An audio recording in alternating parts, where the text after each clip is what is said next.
आप देखो कि बोर्ड वर्क के बाद अगर जब एनसीईआरटी को मार्क करोगे ना, तो आप खुद ही से मार्क कर सकते हो, क्योंकि बोर्ड वर्क में ऐसा कोई एनसीईआरटी का पॉइंट नहीं है जिस पॉइंट को मैंने टच ना किया हो। उस हर एक एनसीईआरटी के पॉइंट को मैं टच करता हूँ, और हर एक एनसीईआरटी के जो पॉइंट्स होते हैं उसको मैं डिटेल इलेबोरेट भी करता हूँ। इसी वजह से बोर्ड वर्क के बाद आपको कोई दिक्कत नहीं हो सकती एनसीईआरटी को पढ़ने में। इसी वजह से मैं कहता हूँ कि बोर्ड वर्क और एनसीईआरटी दोनों को साथ लेके हमें चलना पड़ेगा। तो स्टार्ट करते हैं। Hello students, welcome back again. Last video में हम लोगों ने डिस्कस किया था किंगडम मोनेरा के बारे में। आज की इस वीडियो में हम लोग एक नया किंगडम को स्टार्ट करने वाले हैं। आज हम लोग जो किंगडम को डिस्कस करने वाले हैं वो है प्रोटिस्टा, राइट? क्या डिस्कस करेंगे? प्रोटिस्टा। तो सबसे पहले हेडिंग डाल दीजिए किंगडम प्रोटिस्टा। ये हमारा दूसरा किंगडम है, राइट? तो क्या डालेंगे? हेडिंग डालेंगे किंगडम प्रोटिस्टा। Kingdom protista. तो सबसे पहले हम क्या करेंगे? सबसे पहले हम लोग कुछ बेसिक से इंट्रोडक्शन ले लेंगे, उसके बाद हम लोग उसके अंदर जो भी है उसको अच्छे से डिकोड करने की कोशिश करेंगे, राइट? तो सबसे पहले हेडिंग डालिए इंट्रोडक्शन, सब हेडिंग डालिए introduction,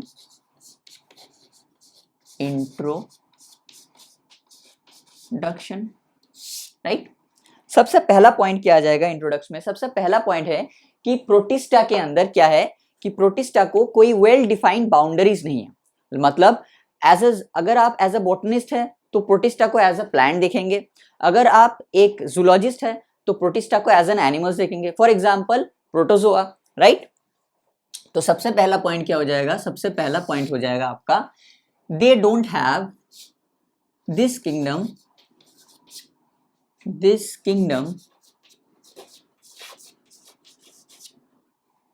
the boundaries of this kingdom, the boundaries क्या हो जाएगा? the boundaries of this kingdom, the boundaries of this kingdom are not well defined, right? are not well defined, क्योंकि यहाँ पे फोटोसिंथेटिक ऑर्गेनिजम्स भी है एंड नॉन फोटोसिंथेटिक ऑर्गेनिजम्स भी है, राइट? तो एज अ बायोलॉजी स्टूडेंट या एज अ बॉटनी स्टूडेंट हम लोग क्या करेंगे? जो फोटोसिंथेटिक एनिमल्स है, मतलब प्लांट्स है, उसको हम लोग किसके कैटेगरी में डालेंगे? उसको हम लोग डालेंगे प्लांट की कैटेगरी में, राइट? और अगर सेम टाइम अगर मैं एक जूलॉजी का स्टूडेंट हूं तो मैं इसको किस में रखूंगा? प्रोटोजोआ को देख के इसको मैं एनिमल किंगडम में रखने की कोशिश करूंगा। तो इसकी जो बाउंड्रीज है वो ज्यादा वेल डिफाइंड नहीं है। The boundaries of this kingdom are not well defined. दूसरा पॉइंट क्या हो जाएगा? This kingdom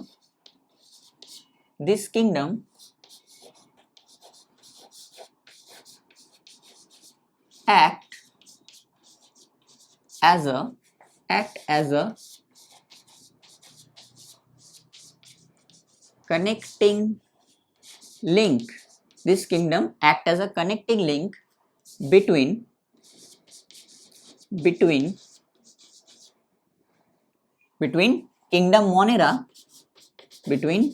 kingdom Monera, and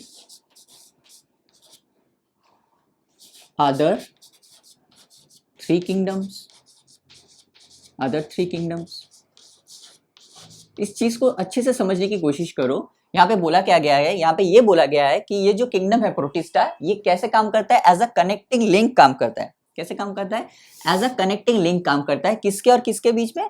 kingdom Monera और उस तरफ के और जो तीन किंगडम है। तीन किंगडम कौन? फंजाई है, प्लांटी है और एनिमेलिया है। अब इसको ऐसा क्यों कहा गया है? बिकॉज याद करो, जब हम लोग क्लासिफिकेशन को पढ़ रहे थे तो हमने क्या बोला था कि प्रोटिस्टा के अंदर क्या होता है? They are unicellular eukaryotes. तो यूनिसेलुलर भी है, राइट? और यूकैरियोट्स भी है। तो ये यूनिसेलुलर जो फीचर है वो किसके साथ लाई करता है? मोनेरा के साथ। और यूकैरियोट्स वाला फीचर जो है वो अदर थ्री के साथ। इसी वजह से प्रोटिस्टा जो है एज अ कनेक्टिंग लिंक काम करता है मोनेरा और किंगडम, अदर थ्री किंगडम्स, मतलब फंजाई, प्लांटी और एनिमिलिया के बीच, राइट? यह है दूसरा पॉइंट। थर्ड पॉइंट क्या हो जाएगा? थर्ड पॉइंट आप खुद से लिख सकते हो, राइट? क्या होगा? दे आर, थर्ड पॉइंट क्या हो जाएगा? थर्ड पॉइंट हो जाएगा आपका they are unicellular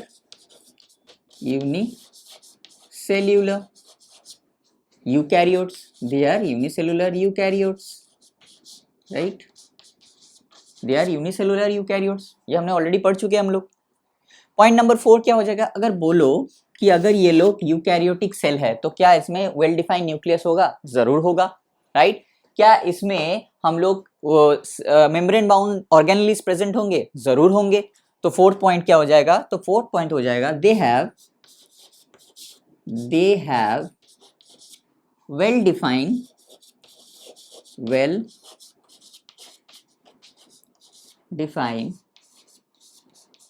nucleus.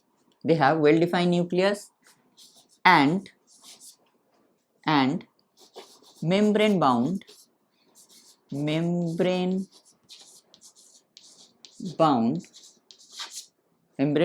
organelles, right? Organelles. They have well defined nucleus and membrane bound organelles, right? membrane bound organelles भी उनके अंदर प्रेजेंट होता है, राइट? फिफ्थ पॉइंट क्या हो जाएगा? बोलो, फिफ्थ पॉइंट क्या हो जाएगा? दे आर प्राइमरीली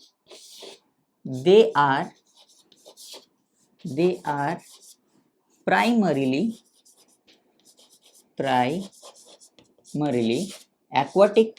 मतलब वो कैसे होते हैं? वो एक्वाटिक होते हैं. Mostly they are aquatic. They are primarily कैसे होते हैं? एक्वाटिक होते हैं.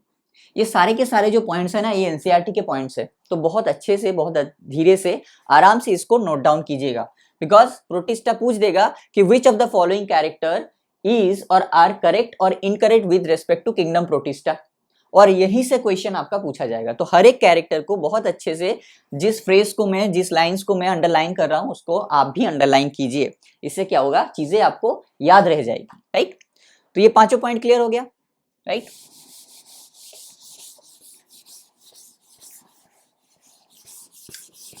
पांचों पॉइंट क्लियर हो गया. और आप अगर मेरे साथ बोर्ड वर्क करते रहेंगे तो क्या होगा?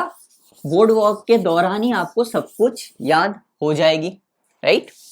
सब कुछ याद हो जाएगा आपको. पॉइंट नंबर 6 क्या हो जाएगा? पॉइंट नंबर 6 क्या हो जाएगा? क्या हो सकता है? सम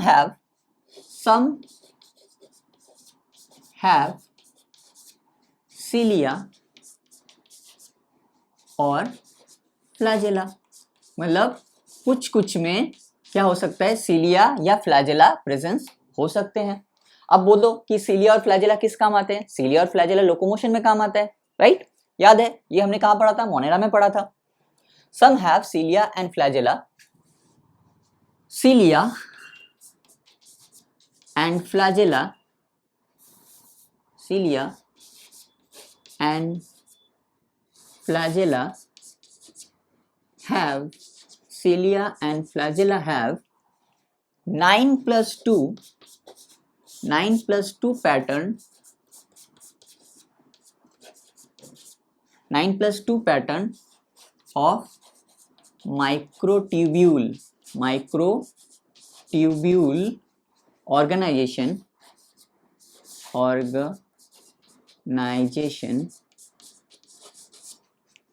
consisting of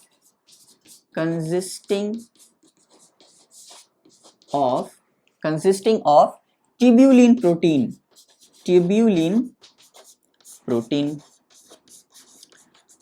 ये चीज शायद अभी आपको समझना थोड़ा सा डिफिकल्ट हो सकता है कि ये 9+2 ऑर्गेनाइजेशन क्या है, ये माइक्रोट्यूब्यूल क्या है, या ये ट्यूब्यूलिन प्रोटीन क्या है, राइट? इस चीज को हम लोग कहां पढ़ेंगे? इस चीज को हम लोग सेल वाले जो चैप्टर है वहां जाके पढ़ेंगे, राइट? अभी के लिए इस लाइन को लिख लीजिए, राइट? लेकिन इसको हम लोग डिकोड कहां करेंगे? सेल वाले चैप्टर में, राइट?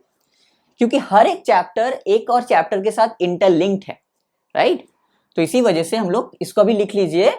इसको जब हम लोग सेल वाला जो चैप्टर पढ़ेंगे उसमें जब हम जो माइक्रोट्यूब्यूल का स्ट्रक्चर को डिटेल में एनालिसिस करेंगे तब आपको क्या होगा? ये चीजें समझ में आएगी. अभी लिख लीजिए, इसमें इंपॉर्टेंट क्या है?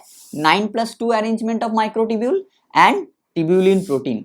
ये 2 पॉइंट इस लाइन में इंपॉर्टेंट है. ये 2 पॉइंट आपको याद रखना है. ये आगे जाके आपको क्लियर हो जाएगा. Don't worry about it. अभी इसको लिख लीजिए, राइट? 6 पॉइंट हो गया. पॉइंट नंबर 7 क्या हो गया? पॉइंट नंबर 7 होगा they reproduce they reproduce asexually and sexually. They reproduce asexually and sexually by a process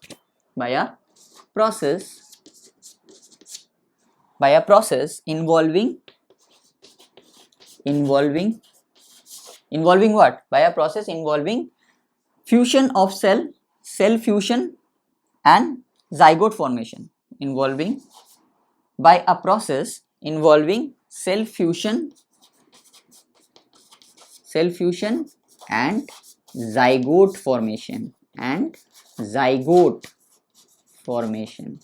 ये लाइन बहुत ज़्यादा इंपॉर्टेंट लाइन है, इससे बहुत बार क्वेश्चन पूछा गया है, राइट? और हर एक टाइम ये कंफ्यूज करेगा, सेल का फ्यूजन होता है, जाइगोट का फॉर्मेशन होता है, राइट?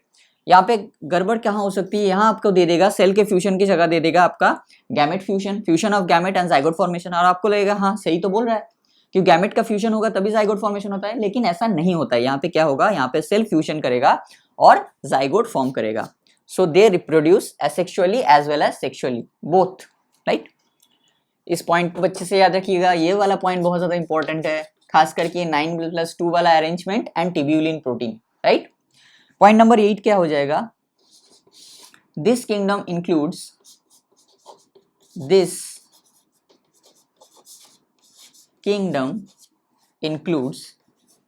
इस किंगडम में किस किस को रखा गया है, दिस किंगडम इंक्लूड्स, सबसे पहले जो रखा गया वो क्या है, क्राइजोफाइट्स। क्या है? क्राइजोफाइट्स, CHRYSOPHYTES,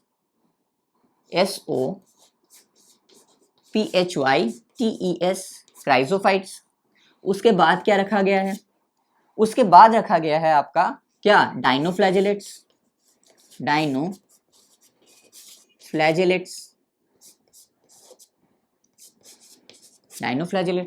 उसके बाद क्या रखा है, उसके बाद रखा गया है आपका यूग्लिनोइड्स, राइट? उसके बाद क्या रखा गया, उसके बाद रखा गया है आपका क्या, स्लाइम मोल्ड। और फाइनली क्या रखा गया है, फाइनली आपका रखा गया है क्या, प्रोटोजोअन्स। क्या रखा गया है, प्रोटोजोअन, राइट? इस चीज को इसी ऑर्डर में आपको लिखना पड़ेगा, ऐसा नहीं कर सकते पहले आपने यूग्लिनोइड्स लिख दिया, फिर डाइनो, फिर क्राइजो, फिर प्रोटोजोआ, फिर स्लाइम मोल्ड्स, ऐसे नहीं लिख सकते, इसको इसी ऑर्डर में लिखना पड़ेगा। पहले होगा क्राइजोफाइट्स, उसके बाद होगा डाइनोफ्लैजेलेट्स, उसके बाद होगा यूग्लिनोइड्स, उसके बाद होगा स्लाइम मोल्ड्स एंड फाइनली होगा आपका क्या, प्रोटोजोअन। अब आपके दिमाग में क्वेश्चन आएगा कि इसको इसी ऑर्डर में रखने का रीजन क्या है।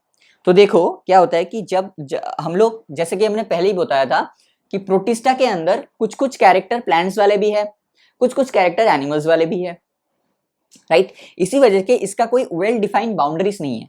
इसी वजह से जब हम लोग क्राइजोफाइट से लेके प्रोटोजोआ तक जाएंगे तब हम लोग क्या देखेंगे कि प्लांट्स के जो कैरेक्टर होते हैं वो कम होते जाएंगे और एनिमल वाले जो कैरेक्टर होंगे वो ज्यादा होते जाएंगे। फॉर एग्जाम्पल अगर मैं बात करूं क्राइजोफाइट्स की, तो दे आर फोटोसिंथेटिक ऑटोट्रॉफ, मतलब ये अपना खाना खुद बना सकते हैं, लेकिन प्रोटोजोआ जो है ये फोटोसिंथेटिक ऑटोट्रॉफ नहीं है, ये हेटेरोट्रॉफिक है, ये अपना खाना खुद नहीं बना सकते। एट द सेम टाइम अगर मैं बात करूं यूग्लिनोइड्स की, तो ये मिक्सोट्रॉफिक है, मतलब ये फोटोसिंथेटिक भी है और कभी कभी ये आपका हेटेरोट्रॉफिक भी है, तो they are mixotrophic, right?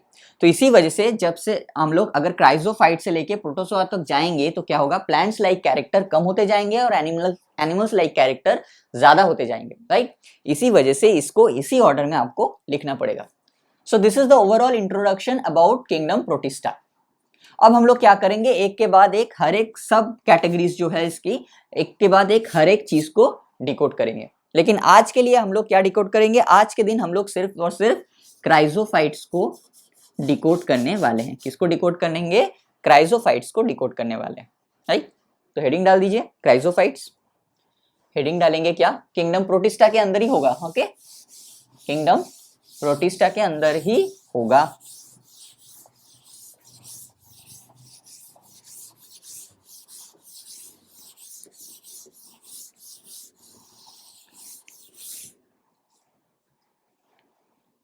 Kingdom protista के अंदर ही होगा।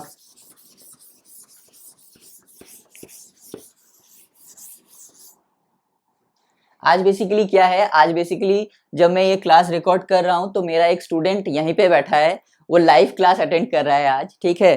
तो इसी वजह से थोड़ा सा आप मेरी आंखें जो है इधर उधर कर रही है, राइट। इसका रीज़न वही है कि आज कुछ मेरे स्टूडेंट्स हैं जो आज इस लाइव क्लास को अटेंड कर रहे हैं ऑन मतलब कोचिंग में आके, इसी वजह से थोड़े से आंखें इधर उधर हो रही है, ओके। तो बेसिकली ये उनका पोर्शन छूट गया था, तो इसलिए आज वो आए जब मैं ये चीज़ रिकॉर्ड कर रहा हूँ, राइट। तो क्या हेडिंग डालेंगे हम लोग, हेडिंग डालेंगे क्या, क्राइजोफाइट्स। सबसे पहला क्या आएगा, chrysophytes, CHRYSO, chrysophytes, PHYTES, chrysophytes, right.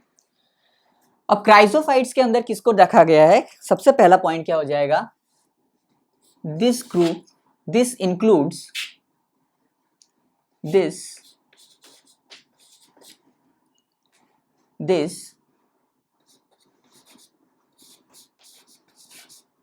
includes both diatoms, both diatoms and desmids, diatoms and desmids. मतलब इस ग्रुप के अंदर किसको रखा गया है, इसमें रखा गया है डायटम्स को और डेस्मिड्स को। और डेस्मिड्स को क्या कहा जाता है, डेस्मिड्स को बोला जाता है गोल्डन एल्गी। क्या बोला जाता है, गोल्डन एल्गी बोला जाता है इनको, राइट। ये इंपॉर्टेंट पार्ट है, इसको याद रखिएगा, राइट। तो इस ग्रुप में किसको रखा गया है, डायटम को रखा गया है और डेस्मिड को रखा गया है, राइट।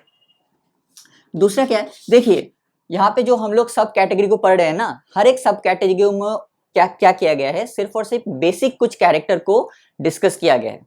पूरा का पूरा लाइफ प्रोसेस या लाइफ साइकिल या कैसे वो रिप्रोडक्शन करते हैं, कैसे उसका न्यूट्रिशन होता है, उतना डिटेल में इंक्लूड आपके एनसीईआरटी में नहीं किया गया है और आपको उतना डिटेल में जानने की जरूरत भी नहीं है, राइट। इसी वजह से मैं क्या कर रहा हूँ कि सिर्फ और सिर्फ एनसीईआरटी में जो डिस्कस किया गया है उसको ही थोड़ा सा इलेबोरेट वे में हम लोग भी डिस्कस करेंगे, क्योंकि लाइफ साइकिल वाला जो पार्ट है वो आपका है नहीं, आपको सिर्फ और सिर्फ कुछ जनरल कैरेक्टर्स ही हर एक कैटेगरी के पढ़ने हैं, ये याद रखिएगा, राइट। तो ऐसा मत कीजिएगा कि आप हर एक सेगमेंट का लाइफ साइकिल पढ़ना स्टार्ट करेंगे, बिकॉज अभी आपके लिए थोड़ा सा इजी लगेगा कि पढ़ लेते हैं, लेकिन बाद में रिविजन के टाइम आपको याद नहीं रहेगा, राइट, और रिविजन आप कर नहीं पाएंगे। तो इसी वजह से मैं जितना बोर्ड वर्क कर रहा हूँ आप भी उतना ही कीजिए, और अगर कुछ एक्स्ट्रा चीजें जरूरत पड़ेगी तो मैं आपको करा दूंगा, don't worry about it, right. तो पहला पॉइंट क्या हो गया, this includes both diatoms and desmids, right. दूसरा पॉइंट क्या हो जाएगा, दूसरा पॉइंट क्या हो जाएगा, दे फाउंड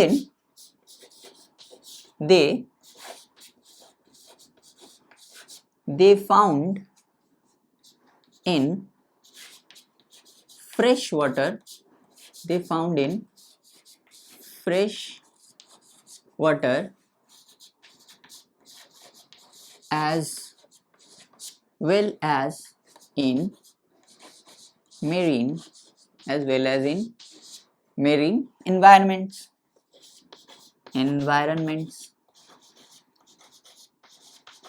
मतलब वो लोग फ्रेश वाटर में भी पाए जाते हैं और कहाँ पाए जा सकते हैं, और मरीन भी हो सकते हैं, right.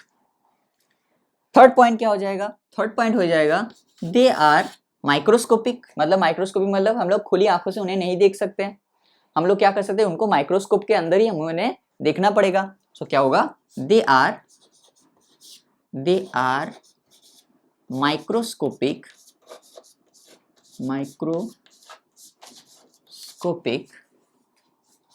and float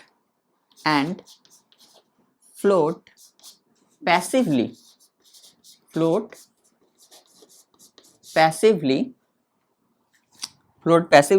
within bracket क्या लिखेंगे, फ्री फ्लोटिंग, या विद इन ब्रैकेट लिखेंगे क्या, फाइटोप्लैंक्टन। क्या लिखेंगे, फाइटोप्लैंक्टन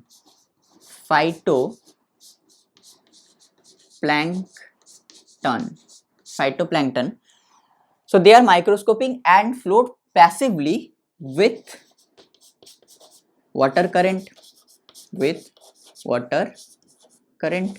इस लाइन को बड़े अच्छे से याद रखिएगा, right. Float passively with water current, इस चीज का मतलब क्या है, इस चीज का मतलब क्या है, इसको एज अ ड्राइंग के थ्रू आप याद रखिएगा। फॉर एग्जाम्पल मान लेते हैं पानी का बहाव, फ्लोट पैसिवली मतलब मान लेते हैं कि पानी का बहाव इस तरफ है, पानी इस तरफ जा रहा है, राइट। और मान लेते हैं कोई एक ऑर्गेनिज्म है जो इस तरफ जाने की कोशिश कर रहा है, तो इस फ्लोट को हम लोग क्या बोलेंगे, एक्टिव फ्लोट बोलेंगे। एक्टिव फ्लोट मतलब अगेंस्ट द वाटर करंट, इसको हम लोग क्या बोलेंगे, active float. This is active float, मतलब वो कोशिश कर रहा है किसके तरफ जाने का, अगेंस्ट द वाटर करंट, क्योंकि वाटर इस तरफ जा रहा है और वो इधर जाने की कोशिश कर रहा है। एट द सेम टाइम मान लेते हैं कि पानी जो है, इसको डायग्राम के थ्रू याद रखिएगा, पानी जो है वो इधर बह रहा है और ऑर्गेनिज्म जो है वो भी पानी की तरफ ही जा रहा है, राइट। उसने अपने आप को छोड़ दिया है कि भाई पानी मुझे जिस तरफ ले जाएगा मैं उसी तरफ जाऊंगा। सो this is called passive float, right. इस चीज को याद रखिएगा क्योंकि ये आगे जाके आपको काम आने वाला है। सो this is active float against the water current, this is passive float along with the water current, right? Clear है? Very good. This is point number 3. So this is point number 3, right? So this is all about active float and passive float, right?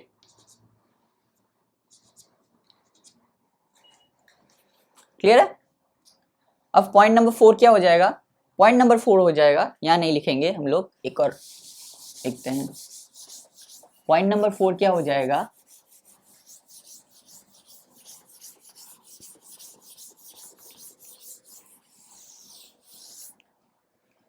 Point number 4 क्या हो जाएगा, point number 4 हो जाएगा का क्या, they are photosynthetic, most of them are photosynthetic. Point number 4 क्या हो जाएगा, पॉइंट नंबर 4 हो जाएगा आपका क्या, most of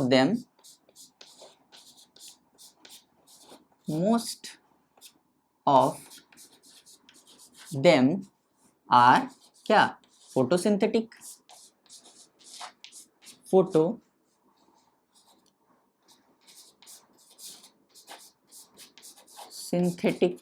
most of them are photosynthetic. ये फोटोसिंथेटिक क्यों है, due to the presence of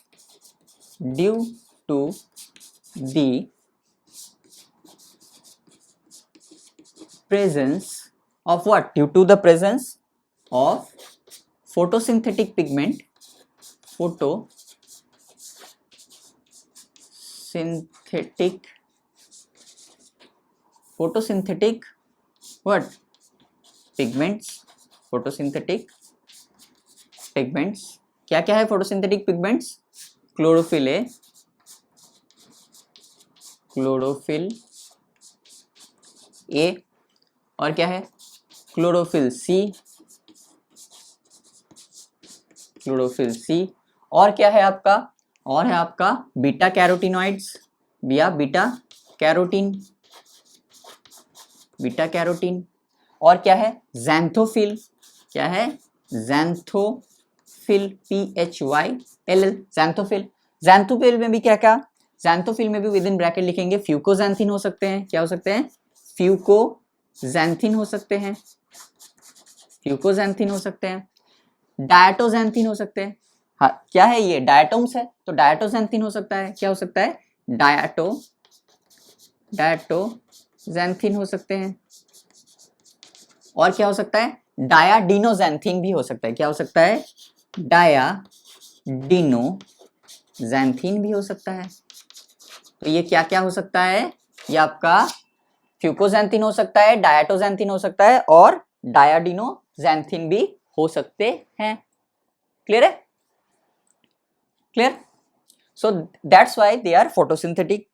तो इस पिगमेंट्स को याद रखिएगा, chlorophyll A, chlorophyll C, beta carotene and xanthophyll, right. इसी वजह से वो लोग क्या होते हैं, फोटोसिंथेटिक नेचर के होते हैं। पॉइंट नंबर 5 क्या हो जाएगा, पॉइंट नंबर 5 होगा they are the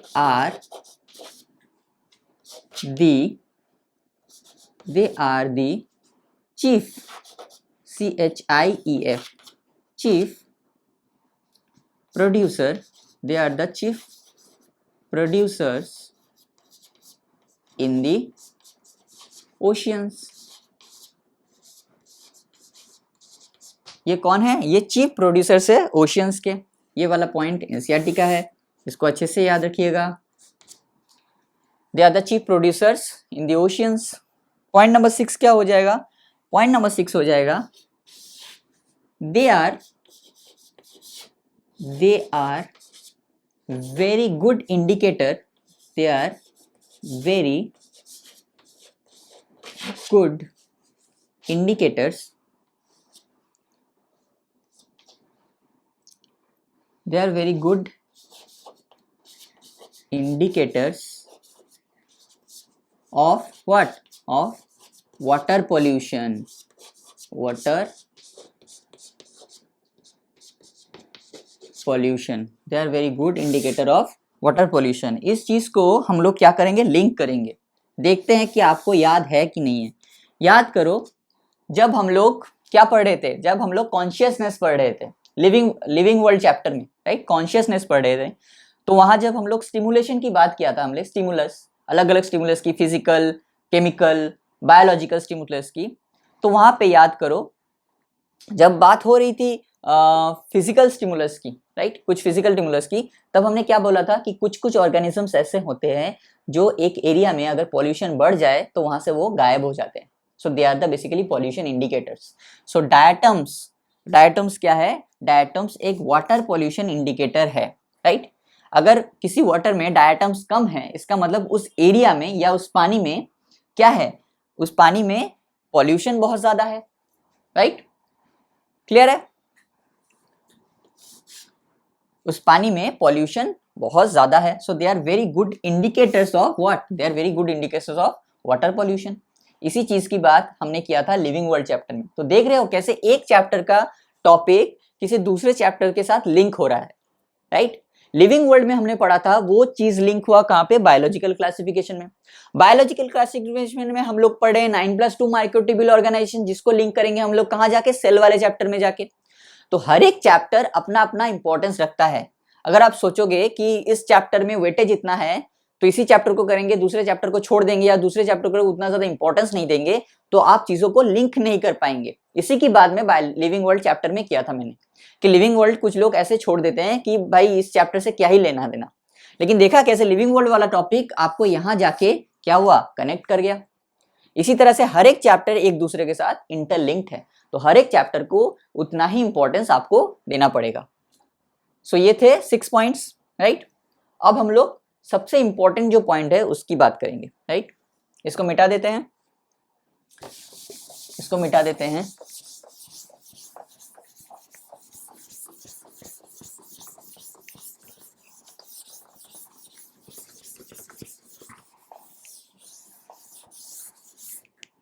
point number 7 क्या हो जाएगा? पॉइंट नंबर 7 क्या हो जाएगा? पॉइंट नंबर 7 हो जाएगा आपका, पॉइंट नंबर 7 क्या हो जाएगा? The cell wall of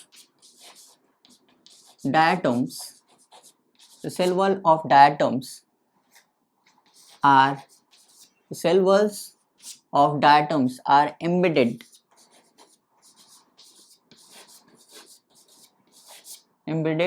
with silica,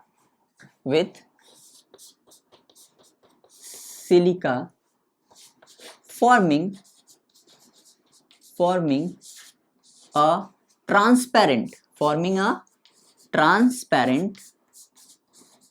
a transparent siliceous SILICIOUS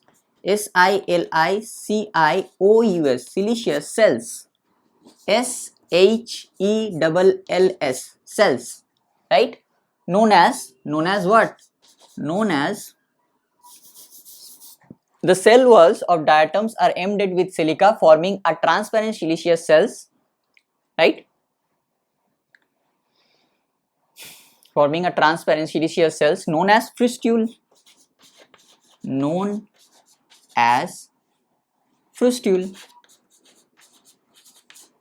frustules। तो डायटम्स के जो सेल वॉल है उस किस चीज से बना है? The cell wall of diatoms किस चीज से बना है? सिलिका से बना है, राइट, सिलिका से बना है। और इसी वजह से डायटम्स के अगर ऊपर देखेंगे, आप ऊपर लेवल पे देखेंगे तो एक ट्रांसपेरेंट सिलिशियस सेल जैसा कुछ फॉर्म करता है, एक स्ट्रक्चर फॉर्म करता है। इसी को हम लोग क्या बोल सकते हैं, इसी को हम लोग बोलते हैं फ्रिस्ट्यूल। क्या बोलते हैं इसी को हम लोग बोलते हैं फ्रिस्ट्यूल। The cell walls of diatoms are embedded with silica, forming a transparent siliceous cells known as fristule. Right? Due to the presence of silica, due to the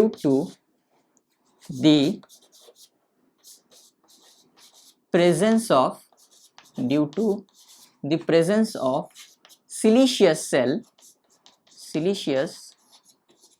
cell, they are, due to the presence of siliceous cells, they are indestructible,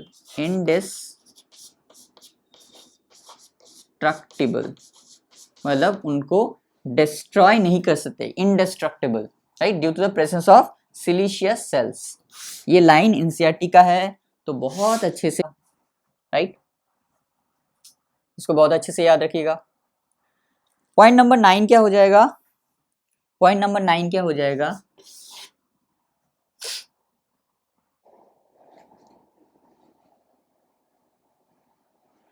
the cell walls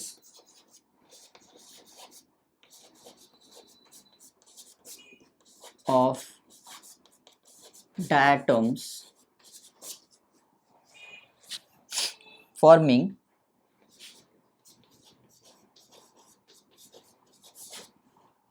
two thin overlapping structure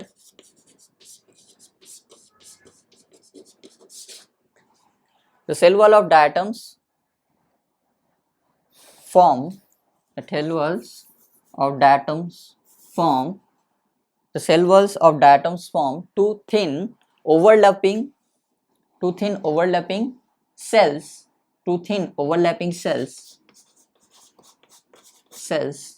which fit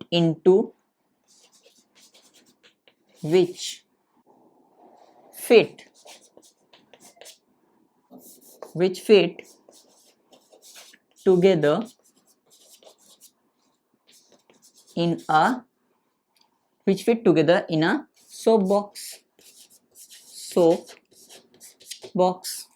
soap box वाला word को याद रखिएगा, because ये NCERT वाला part है। The cell walls of diatoms form two thin overlapping cells which fit together in a soap box. क्या होता है कि सेल वॉल जो होता है डायटम का, वो क्या करता है, दो थिन स्ट्रक्चर बनाता है, एक नीचे रहता है और दूसरा ऊपर रहता है। तो ये ऐसे करके एक सोप बॉक्स वाला स्ट्रक्चर बनाता है। कैसे बनाता है देखते हैं हम लोग, इसको मिटा देते हैं और ड्रॉ करते हैं। पॉइंट नंबर 9 के अंडर ये ड्राइंग होगा, ओके।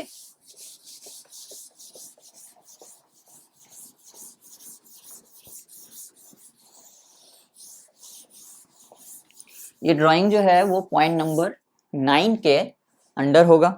क्या होगा, सोप बॉक्स कैसा दिखता है याद करो। सोप बॉक्स में क्या होता है, एक नीचे वाला पार्ट रहता है, राइट, एक नीचे वाला पार्ट रहता है जहां पे वो हम लोग सोप को रखते हैं, और एक ऊपर वाला ढक्कन होता है, right.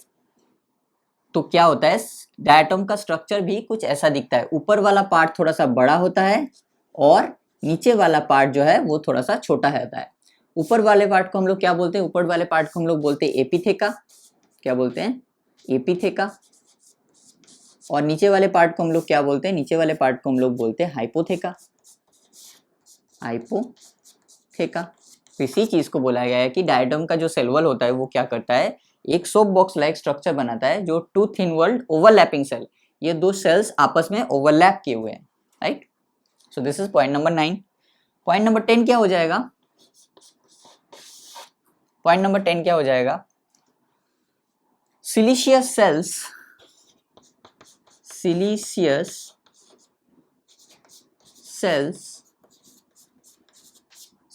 cells of diatoms, of dead diatoms, क्या होगा, of dead diatoms, silicious cells of dead diatoms accumulated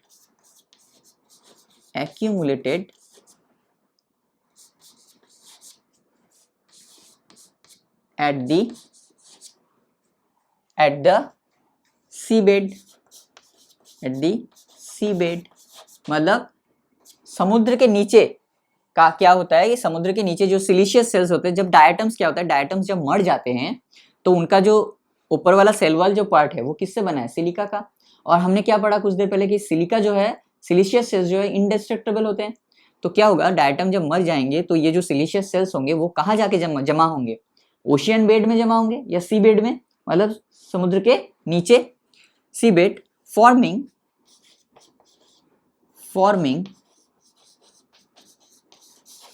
a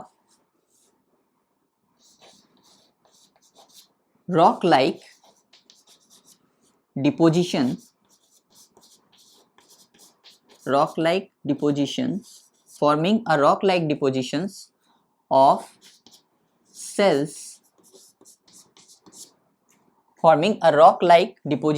cells of what, cells of diatoms, with in bracket के लिखेंगे, विद इन ब्रैकेट लिखेंगे over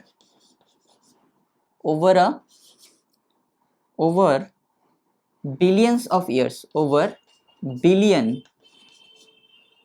of years, मतलब billions of years process. ये time जो है वो एक दिन में ऐसा नहीं होता है कि आज स्टार्ट हुआ 1 साल बाद 2 साल बाद हो जाएगा, नहीं।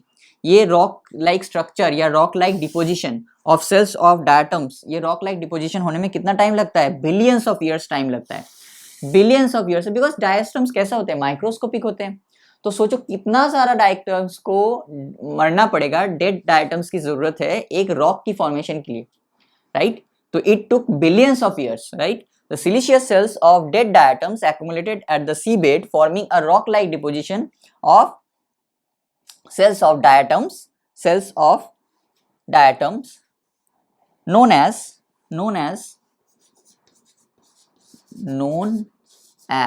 what? Known as diatomaceous earth. क्या बोला जाता है उसे? diatomaceous अर्थ। क्या बोला जाता है? डायटोमेशियस अर्थ। और हम लोग क्या बोल सकते हैं इसे? इसे हम लोग डायटोमाइट भी बोल सकते हैं। क्या बोल सकते हैं?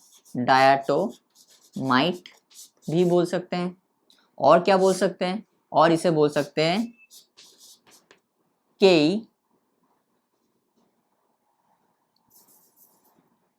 KIESELGHUR, केसलगर, KIESELGHUR, केसलगर, कीएसलगर।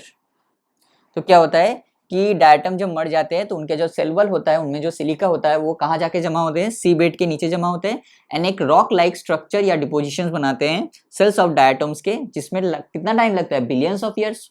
इसी को क्या बोलते हैं? इसी को बोला जाता है डायटोमेशियस अर्थ और डायटोमाइट और कैसलगर, राइट।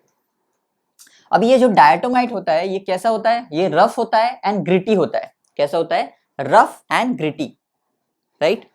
तो इसी से रिलेटेड हम लोग हमारा जो नेक्स्ट पॉइंट है उसको लिखेंगे। इसी से रिलेटेड हमारा जो नेक्स्ट पॉइंट है हम लोग क्या करेंगे, उसको लिखेंगे, राइट। क्या लिखेंगे? पॉइंट नंबर 11 क्या होगा? पॉइंट नंबर 11 हो जाएगा क्या?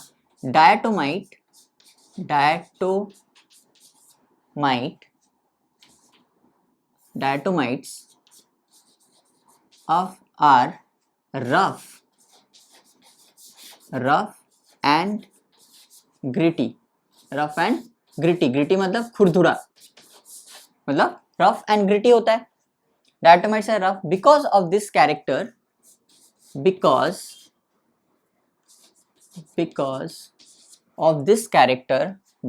of this character, they are used in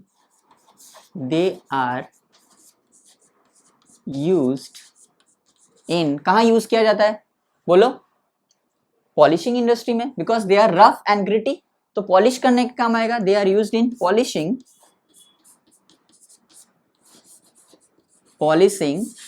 and what? Polishing and filtration of oils and syrups.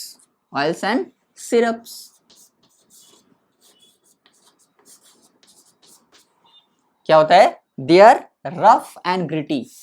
ये रफ एंड ग्रिटी की वजह से कहाँ यूज किया जाता है? पॉलिशिंग इंडस्ट्री में उनको यूज किया जाता है, उनको फिल्ट्रेशन के लिए यूज किया जाता है, ऑयल्स, सिरप्स, ब्रूइंग इंडस्ट्री में भी इनको फिल्ट्रेशन के लिए यूज किया जाता है, right?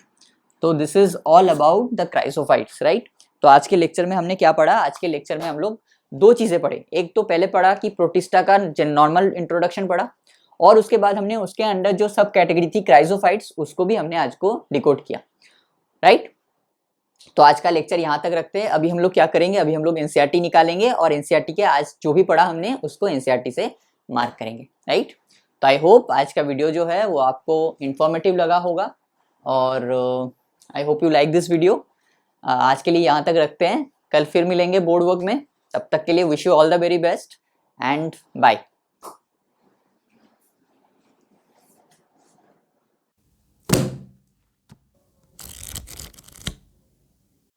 Hello students, I hope आप सभी ने अपना एनसीईआरटी को निकाल लिया होगा, राइट? तो अब क्या करेंगे हम लोग? एनसीईआरटी से मार्क करेंगे। आप देखो कि बोर्ड वर्क के बाद अगर जब एनसीईआरटी को मार्क करोगे ना, तो आप खुद ही से मार्क कर सकते हो, क्योंकि बोर्ड वर्क में ऐसा कोई एनसीईआरटी का पॉइंट नहीं है जिस पॉइंट को मैंने टच ना किया हो। उस हर एक एनसीईआरटी के पॉइंट को मैं टच करता हूँ, और हर एक एनसीईआरटी के जो पॉइंट्स होते हैं उसको मैं डिटेल इलेबोरेट भी करता हूँ। इसी वजह से बोर्ड वर्क के बाद आपको कोई दिक्कत नहीं हो सकती एनसीईआरटी को पढ़ने में। इसी वजह से मैं कहता हूं कि बोर्ड वर्क और एनसीईआरटी दोनों को साथ लेके हमें चलना पड़ेगा। तो स्टार्ट करते हैं। आज हमने क्या पढ़ा? पहले पढ़ा किंगडम प्रोटिस्टा। तो देखिए, सिंगल सेल यूकैरियोट्स होते हैं, right? Boundaries of this kingdom are not well defined, ये भी हमने पढ़ा। ये ऑर्डर को भी हमने पढ़ा कि कैसे क्राइसोफाइट्स, उसके बाद डायनोफ्लैजेलेट्स, उसके बाद यूग्लिनोइड्स, उसके बाद स्लाइम मोल्ड्स, एंड उसके बाद क्या आता है? Protozoa.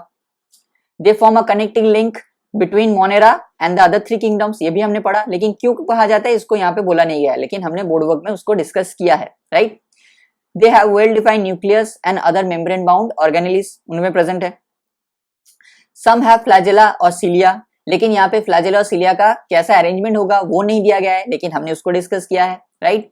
They reproduce asexually and sexually by cell fusion and zygote formation, ये भी हम लोगों ने देखा। उसके बाद हमने क्या डिस्कस किया? उसके बाद हमने डिस्कस किया क्राइसोफाइट्स को, राइट? उसमें क्या आता है? डायटोम्स आते हैं या डेस्मिड्स आते हैं, जिसको क्या कहा जाता है? गोल्डन एल्गी बोला जाता है, right? They are fresh water में भी पाए जाते हैं और मराइन इन्वायरमेंट्स में भी पाए जाते हैं। They are microscopic and float passively, और हमने देखा कि पैसिव फ्लोटिंग और एक्टिव फ्लोटिंग किसे कहते हैं, उसको भी हमने डायग्राम के थ्रू हमने देखा उस चीज को, right? Most of them are photosynthetic, लेकिन फोटोसिंथेटिक पिगमेंट क्या है ये नहीं दिया गया है, लेकिन ये भी हमने बोर्ड वर्क में डिस्कस किया कि क्लोरोफिल ए है, क्लोरोफिल सी है, उसके बाद आपका ज़ैंथोफिल्स है, बीटा कैरोटीन है, और ज़ैंथोमेविल में भी फ्यूकोज़ैंथीन है, डायटोज़ैंथीन है, डायडिनोज़ैंथीन है, राइट? उसके बाद हमने क्या देखा कि सेल वॉल जो है ओवरलैप करके, दो सेल वॉल सेल्स ओवरलैप करके क्या बनाता है? एक सोप बॉक्स लाइक स्ट्रक्चर, उसको भी हमने ड्रॉ किया। प्रेजेंस ऑफ सिलिका प्रेजेंस है। उसके बाद हमने क्या देखा? एपिथेका हाइपोथेका देखा। सिलिका प्रेजेंट है, इसके वजह से उसे क्या कहा जाता है? फ्रिस्ट्यूल कहा जाता है। वो वाला पॉइंट यहाँ पे प्रेजेंट नहीं है, और सिलिका की वजह से ये क्या होते हैं? ये इंडेस्ट्रक्टेबल होते हैं। कैसे होते हैं? इंडेस्ट्रक्टेबल होते हैं, राइट? और क्या देखा हमने कि this accumulation over billions of years is referred to as diatomaceous earth. इसको billions of years sea bed में ये जमा होकर क्या बनाता है? डायटोमेशियस अर्थ बनाता है, a rock like structure, right? इसे और क्या कहा जाता है? डायटोमाइड भी कहा जा सकता है, और इसे क्या कहा जाता है? और इसे कैसल गुर भी कहा जा सकता है, राइट? और ये जो डायटोमाइट होता है वो ग्रिटी होता है नेचर में, इसी वजह से इसको कहाँ काम लगा सकते हैं? पॉलिशिंग में काम लगा सकते हैं, फिल्ट्रेशन में काम लगा सकते हैं, राइट? ऑयल्स एंड सिरप्स के। और डायटोम्स जो होता है वो चीप प्रोड्यूसर्स होते हैं, किसमें? ओशियंस के चीप प्रोड्यूसर्स कौन होते हैं? डायटोम्स होते हैं। इसके साथ साथ और भी बहुत सारे पॉइंट्स हमने देखा कि हमने क्या देखा कि ये as a pollution, water pollution indicator भी काम करते हैं, राइट? तो ये सारे पॉइंट्स हमने देखा। कि मैं एक बार बोल रहा हूं आपको कि अगर आपने अच्छे से मेरे साथ बोर्ड वर्क किया तो उसके बाद आप एनसीईआरटी को खुद से ही मार्क कर सकते हैं, क्योंकि एनसीईआरटी के हर एक लाइन को मैं अपने बोर्ड वर्क में रखता हूं। उसके साथ साथ उस लाइन को डिकोड करने के लिए जो भी पॉइंट्स लगता है वो भी वहां पे मैं रखता हूं, ताकि उस लाइन को अच्छे से आपके दिमाग में छप जाए, जो कि यहाँ पे बोला गया फ्लोट पैसिवली। लेकिन आपको अगर पता ही नहीं है कि एक्टिव फ्लोटिंग किसे कहते हैं तो आपको पता कैसे चलेगा पैसिव फ्लोटिंग किसे कहते हैं। यहाँ पे बोल दिया गया है कि फोटोसिंथेटिक, लेकिन फोटोसिंथेटिक पिगमेंट्स क्या है ये तो नहीं बोला गया, लेकिन उसको भी आपको जानना जरूरी है, राइट। तो जो है उसको तो मैं डिस्कस करता ही हूँ, जो नहीं है आपकी आसानी हो आपको उसको भी मैं डिस्कस करता हूँ, राइट। सो आज का वीडियो हम लोग यहाँ तक रखते हैं। I hope you like this video. कल फिर मिलेंगे बोर्ड वर्क में, तब तक के लिए wish you all the very best and bye.